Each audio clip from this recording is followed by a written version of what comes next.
Isa Boletini ishte një nga figurat më të rëndësishme të historisë kombëtare shqiptare, një prijes popullor, luftëtar dhe simboli qëndresës për liri dhe pavarësi.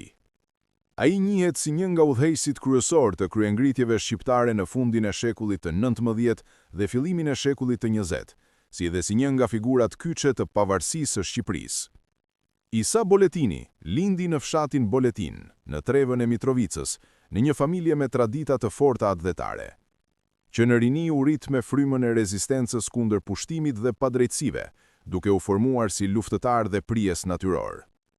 Ai u bë i njohur herët për trimërinë, besën dhe autoritetin që gëzonte në Kosovë dhe më gjerë.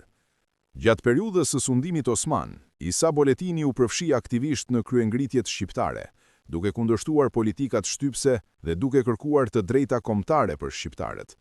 Ai ishte pjesë e lëvizjes kombëtare shqiptare dhe mbështetës i fuqishëm një autonomisë dhe më pas i pavarësisë. Emri i tij lidhet ngushtë me kryengritjet e mëdha shqiptare në Kosovë dhe Shqipërinë e Veriut, ku ai udhëhoqi çetat armatosura dhe bashkoi luftëtar nga zona të ndryshme. Roli i Isa Boletinit kulmoi në momentin historik të shpalljes së pavarësisë së Shqipërisë. Ai ishte pjesëmarrës në Kuvendin e Vjorës dhe një nga figurat që i dhanë mbështetje të fuqishme Ismail Qemalit. Prania e tij përfaqësonte Kosovën dhe viset shqiptare jashtë kufive të shtetit të ri, duke dëshmuar se ideali i tij ishte bashkimi kombëtar.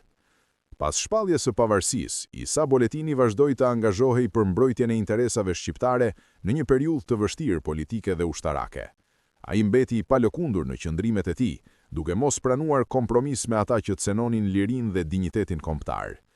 Jeta e tij u mbyll tragjikisht në Maltëzi, ku u vra, por figura dhe vepra e tij mbetën të gjalla në kujtesën historike të shqiptarëve.